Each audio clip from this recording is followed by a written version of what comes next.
कहे अनुसार शुरू करते हैं एनसीईआरटी ज्योग्राफी क्लास 6 का है। ये पहला टॉपिक है।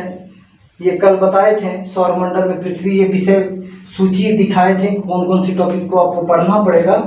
तो ये पहला टॉपिक है सौरमंडल में पृथ्वी। क्या भाई? सौरमंडल में पृथ्वी, इसको पढ़ते हैं और देखते हैं, समझते हैं सौरमंडल में पृथ्वी कहाँ पे है, किस स्थिति में है। चलिए शुरू करते हैं।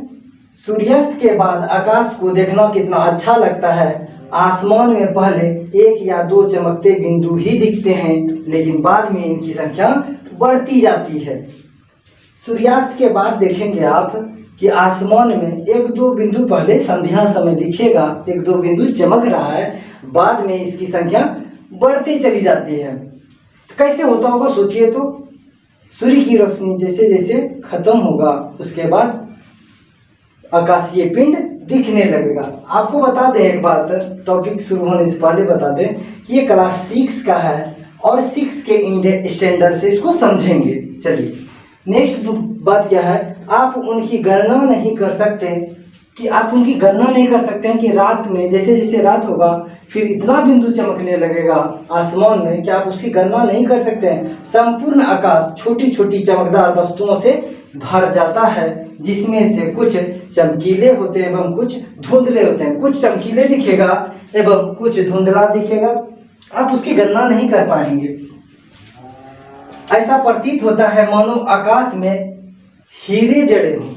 ये क्लास 6 के बच्चा को बता रहा है कि ऐसा प्रतीत होता है कि आकाश में क्या जड़ा हुआ है, हीरा जड़ा हुआ है जो जगमगा रहा है ना। इसमें से कुछ टिमटिमाते प्रतीत होते हैं, लेकिन अगर आप उनको ध्यान से देखेंगे तो आप पाएंगे कि इनमें से कुछ की टिमटिमाहट अन्य से अलग है। एक मतलब अलग अलग बिंदु दिखेगा आसमान में चमकते हुए।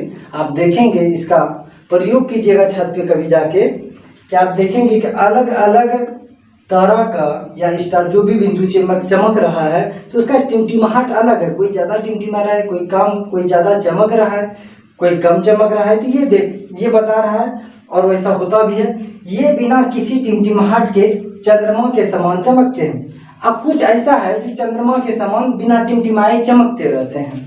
यही बात बता रहा है। इन चमकीले वस्तुओं के साथ आप लगभग प्रतिदिन चंद्रमा को भी देखते हैं।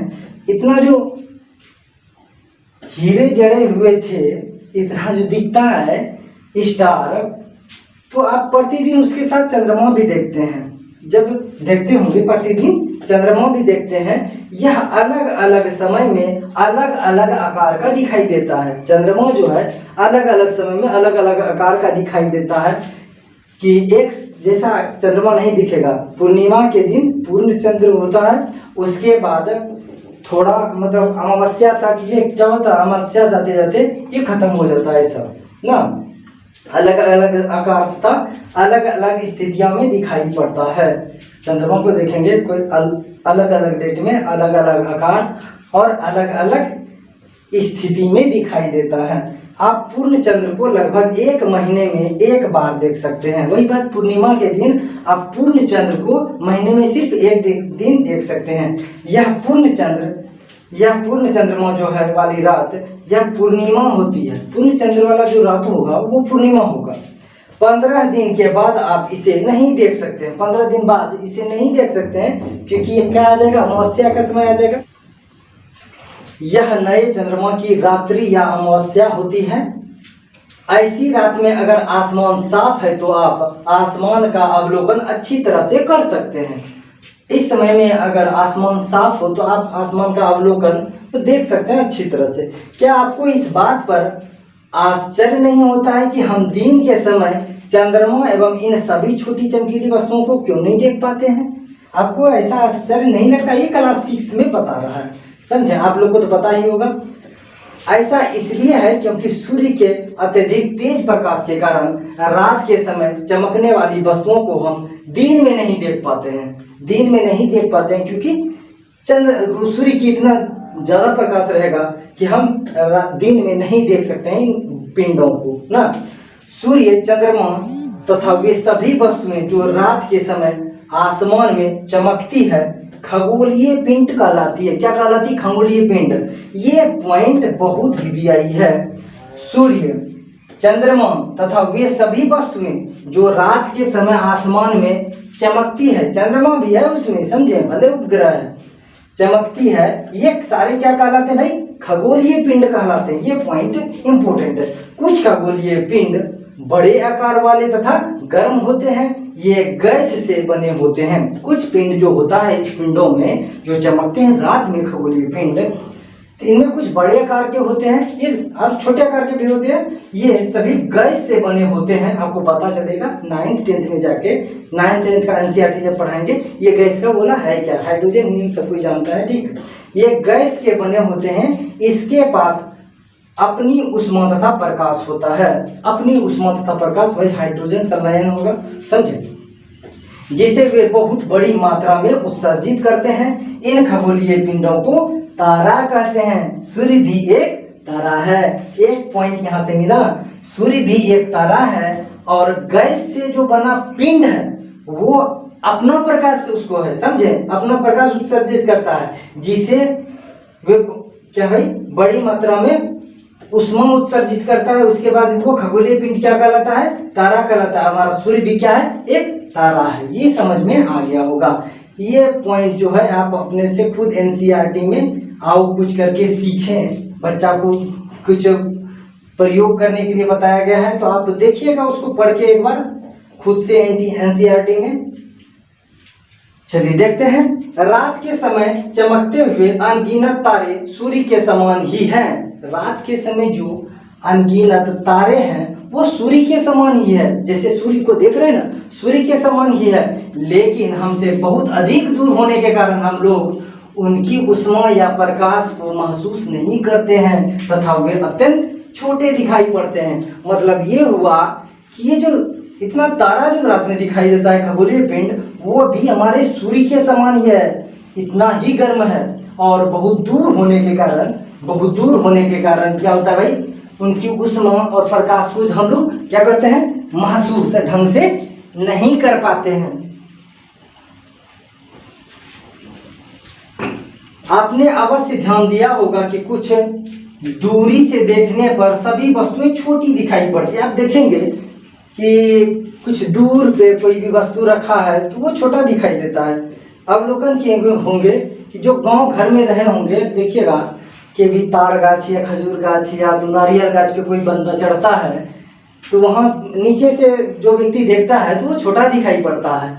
तो सोचिए वो तारा इतना दूर है तो कैसा दिखाई देगा, और छोटा दिखाई देगा। तो वही बात है यहाँ, सोचिए, बता रहा है अत्यधिक ऊंचाई पर उड़ रहा हवाई जहाज कितना छोटा दिखाई देता है। ये क्लास 6 के बच्चे को बता रहा है, इतना दूर में जो हवाई जहाज उड़ता है उसमें 100 लोग भरा पड़ा रहता है और फिर भी कितना छोटा दिखाई देता है, ऊंचाई के कारण। वही बता रहा है। रात्रि में आसमान की ओर देखते समय आप तारों के विभिन्न समूहों द्वारा बनाई गई विविध आकृतियों को देख सकते हैं। रात्रि के समय जो तारा का विभिन्न समूह है उसको रात्रि में आप देख सकते हैं। ये नक्षत्र मंडल कहलाते हैं। तो एक प्रश्न यहाँ से हो गया, वीवीआई है ये, तारे के समूह को क्या कहते हैं, नक्षत्र मंडल कहते हैं। फिर से इस पॉइंट को समझिए। रात्रि में आसमान की ओर देखते समय आप तारों के विभिन्न समूहों द्वारा बनाई गई विविध आकृतियों को देख सकते हैं। ये नक्षत्र मंडल कहलाते हैं। ये नक्षत्र मंडल कहलाते हैं। अर्सा मेजर या बिग बियर इस प्रकार का एक नक्षत्र मंडल है। नक्षत्र मंडल जैसे है ना, तारा के समूह को नक्षत्र मंडल कहते हैं, ठीक है। कौन कौन तारा मंडल है भाई, अर्सा मेजर और बिग बियर, ये 2 नक्षत्र मंडल है। इसमें दिखाया गया और इसका 1 2 भी है, समझे। वो आगे पढ़ेंगे या नेक्स्ट क्लास में पढ़ेंगे, मतलब 7th या 8th में पढ़ेंगे। इसी प्रकार का एक नक्षत्र मंडल बहुत आसानी से पहचान में आने वाले नक्षत्र मंडल है। ये अर्सा मेजर या बिग बियर बहुत आसानी से पहचान में आने वाला क्या है, नक्षत्र मंडल है। स्मॉल बियर या सप्तऋषि, देखें ना 1 2 की तरह हम बोले।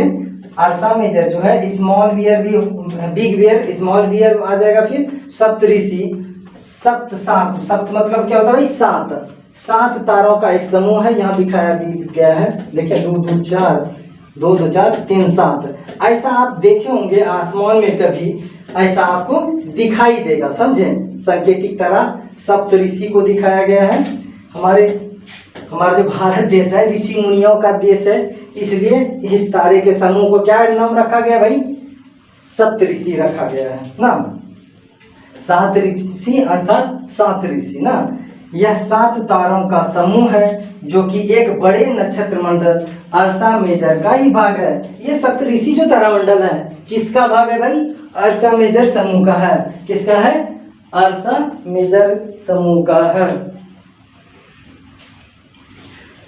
चलिए नेक्स्ट देखते हैं। चित्र 1.1 में भी दिखाया गया, आप देख रहे होंगे ना। चलिए, यह 7 तारों का समूह है जो कि एक बड़े नक्षत्र मंडल अर्सा मेजर का भाग है।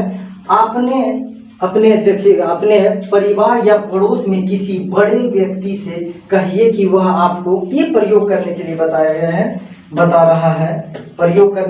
रहा है कि आप बड़े व्यक्ति से पूछिए और अधिक तारों, ग्रहों तथा नक्षत्र मंडल को देखिए। बड़े व्यक्ति को लेके जाइए। 6 क्लास के बच्चों को बताया गया है कि आप छत पे जाइए, बड़े व्यक्ति को लेके और देखिए इस चीज को।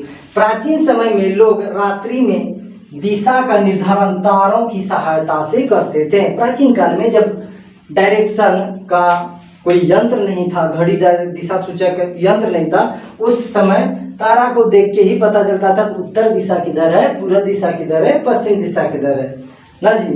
तो वही बात है, उत्तरी तारा उत्तरी दिशा को बताता है, इसे ध्रुव का तारा कहते हैं। उत्तरी तारा उत्तरी दिशा को दर्शाता है ना, और उसे क्या कहते हैं? ध्रुव तारा। अब देखेंगे ध्रुव तारा बार बार उत्तर में दिखेगा, वो बदलता नहीं है स्थान। क्यों नहीं बदलता है? क्योंकि सूर्य जो परिक्रमा करते हुए यदि ये अपने अक्ष में घूमती है तो पश्चिम से पूरब, ये जानते हैं चीज, पश्चिम से पूरब घूमते हैं, लेकिन उत्तरी ध्रुव तो निश्चित हो जाता है, इसलिए वो तारा उत्तरी ध्रुव में हमेशा दिखता है। और सब तारा का डायरेक्शन इधर उधर हो सकता है, इधर उधर चला जाता है घूर्णन परिक्रमण गति के कारण, लेकिन ध्रुव तारा एक निश्चित स्थान पे ही आपको दिखेगा। उससे अंदाजा लगा सकते हैं कि इधर उत्तरी ध्रुव है, ध्रुव तारा दिख रहा है तो उत्तर दिशा हो जाएगा भाई। उसके बाद नीचे क्या हो जाएगा? उसके जस्ट अपोजिट दक्षिण, और फिर पूर्व पश्चिम आप निकाल सकते हैं। तो वही प्राचीन काल में निकालता होगा। यह आसमान में हमेशा एक ही स्थान पर रहता है। सच में हम सप्तऋषि के सहायता से ध्रुव तारा की स्थिति को जान सकते हैं। हम सप्तऋषि से भी ध्रुव तारा की स्थिति को जान सकते हैं। देखिएगा, निचला 2 तारा है ना, उसके सीधा में ध्रुव तारा है, देख रहे हैं। उसके बाद वो 2, फिर 3। तो इस स्थिति को आप पकड़ पाएंगे। आप आज रात्रि में आप चेक कीजिएगा, समझे। रात्रि में चेक कीजिएगा कि ये बात कहाँ तक सही है। एनसीईआरटी लिखा है तो इस पे हम सवाल नहीं कर सकते हैं, आप भी नहीं कर सकते हैं। ये सही है, हम तो अवलोकन भी किए हैं इसका, आप भी कीजिएगा, आनंद आएगा ये चीज करने में। चलिए नेक्स्ट देखते हैं भाई क्या है भाई। अर्सा मेजर भाग है, ध्रुव तारा कहते हैं। यह आसमान में ऐसा है, हाँ ठीक है, हम सप्तऋषि को सहायता देख सकते हैं। ठीक, चित्र 1 में दिखाया गया है, ठीक है, यहाँ तक पढ़ लिए। अब चलते हैं यहाँ पर चलते हैं। कुछ खगोलीय पिंड में अपना प्रकाश एवं ऊष्मा नहीं होती है। कुछ खगोलीय पिंड जो होता है, कहा है कि वहाँ पे खगोलीय पिंड जो पढ़ाए थे अभी थोड़ा देर पहले जो बोले, खगोलीय पिंड में चंद्रमा भी है और आकाश में जितने भी तार रात्रि में पिंड चमकते हैं वो सारे खगोलीय पिंड कहलाते हैं। क्योंकि उस पर रोशनी किसी न किसी तारे का जाएगा, या तो सूर्य का जाएगा, सूर्य भी एक तारा है। जिसके चलते क्या होता है, ये खगोलीय पिंड आपस में प्रकाश एवं ऊष्मा नहीं, कुछ खगोलीय पिंड के पास अपना प्रकाश ऊष्मा नहीं है, तारों के प्रकाश से प्रकाशित होते हैं। ये क्या चीज से प्रकाशित होगा भाई? तारों के प्रकाश से। जैसे चंद्रमा के पास अपना प्रकाश नहीं है, लेकिन किससे चमकता है भाई? सूर्य के प्रकाश से ही चमकता है। वही बात बताया गया। ऐसे पिंड ग्रह कहलाते हैं। जिसके पास अपना प्रकाश नहीं होगा ना, वो खगोलीय पिंड तो होगा, लेकिन क्या होगा, उसे हम ग्रह कह सकते हैं। क्या कहेंगे? ग्रह कहते हैं। जैसे जिसे अंग्रेजी में प्लेनेट कहते हैं ना जी, प्लेनेट कहते हैं। ग्रीक भाषा के प्लेनेटाई शब्द से बना है। ग्रीक भाषा का एक शब्द है प्लेनेटाई, उसी शब्द से बना है प्लेनेट, और उसी को क्या कहेंगे? ग्रह। क्योंकि उसके पास क्या है, अपना प्रकाश नहीं है। आसान है पूरा, जिसका अर्थ होता है परिभ्रमक अर्थात चारों ओर घूमने वाला। तो ग्रह क्या होता है, चारों ओर घूमता है। तो प्लेनेट का अर्थ क्या हो जाता है, प्लेनेट का अर्थ होता है या प्लेनेशिया का अर्थ हो जाता है कि चारों ओर परिभ्रमण करने वाला या अर्थात घूमने वाला।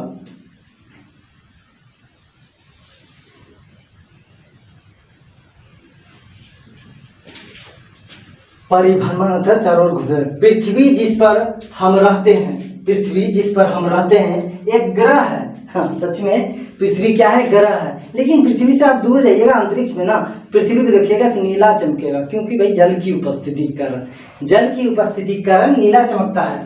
तो आपको ये समझ में आया, सभी पिंड चमकता है, पृथ्वी भी चमकता है, अंतरिक्ष से देखने के बाद नीला। चंद्रमा भी चमकता है, लेकिन पृथ्वी को अपना प्रकाश है नहीं। चंद्रमा भी चमकता है, लेकिन चंद्रमा को अपना प्रकाश है नहीं। वही बात है, पृथ्वी भी एक, पृथ्वी जिस पर हम रहते हैं एक ग्रह है, यह अपना संपूर्ण प्रकाश एवं ऊष्मा सूर्य से प्राप्त करती है। पृथ्वी के पास जितना भी आप ऊर्जा पृथ्वी पे अभी तक है, समुचित ऊर्जा इसे कहाँ से प्राप्त होता है, सूर्य से प्राप्त होता है। ऊष्मा सूर्य से प्राप्त करती है। जो पृथ्वी के सबसे नजदीक का तारा है, पृथ्वी के सबसे नजदीक का तारा कौन सा हो गया, सूर्य हो गया। यहाँ पे क्या बताया, यह अपना संपूर्ण प्रकाश एवं ऊष्मा सूर्य से प्रकाश प्राप्त करती है। जो पृथ्वी के सबसे नजदीक की तारा है, नजदीक का तारा कौन सा हो गया, सूर्य हो गया। पृथ्वी को बहुत अधिक दूरी से, जैसे चंद्रमा से देखने पर यह चंद्रमा की तरह चमकती हुई प्रतीत होती है ना। अभी जस्ट बोले, जब चंद्रमा पे जाएंगे तो पृथ्वी को देखेंगे तो चमकता हुआ प्रतीत होगा। कैसा चमक, नीला चमक ना। तो यही बात है। ये दिखाया गया है कि सूर्य है, उसके बाद शुक्र है, बुध है, शुक्र है, पृथ्वी है, मंगल है, फिर बृहस्पति है, ये सब ग्रह है, समझे। वो दिखाया गया है, आप एनसीईआरटी बुक में ध्यान से देखिएगा। यहाँ देखते हैं सौर आसमान में देखने वाले चंद्रमा, आसमान में जो देखने वाला चंद्रमा होता है एक उपग्रह है। आसमान में जो चंद्रमा दिख रहा है ये क्या है, उपग्रह है। किसका उपग्रह है, पृथ्वी का उपग्रह है। यह हमारी पृथ्वी का सहचर है, पृथ्वी का क्या है, सहचर है, तथा इसके चारों ओर चक्कर लगाता है। किसके चारों ओर चक्कर लगाता है, पृथ्वी का। कौन, चंद्रमा। हमारी पृथ्वी के समान 7 अन्य ग्रह हैं जो सूर्य से प्रकाश एवं ऊष्मा प्राप्त करते हैं। उनमें से कुछ के पास अपना चंद्रमा भी है ना, है। मंगल के पास भी ग्रह है, फोबोस टीमोस, उसे चंद्रमा ही कहेंगे ना। तो मंगल का चंद्रमा हो गया, बृहस्पति के पास चंद्रमा है, बुध, ये क्या ना, बुध के पास नहीं, और शनि के पास है, यूरेनस, ये सब के पास चंद्रमा है। सौर मंडल को पढ़ने से पहले नेक्स्ट वीडियो में पढ़ेंगे, वीडियो भी काफी लंबा हो जाएगा, आप भी बोर हो जाएंगे। चलिए मिलते हैं नेक्स्ट वीडियो में। एक बात बता दें कि ये जो एक टॉपिक होगा, बड़ा टॉपिक होगा तो 3 वीडियो मिलेगा, नहीं तो छोटा छोटा टॉपिक जो होगा 2 वीडियो, एक बहुत छोटा टॉपिक होगा तो एक ही वीडियो में दे देंगे। हम देखेंगे 15-17 मिनट का देंगे, आप भी बोर नहीं हो।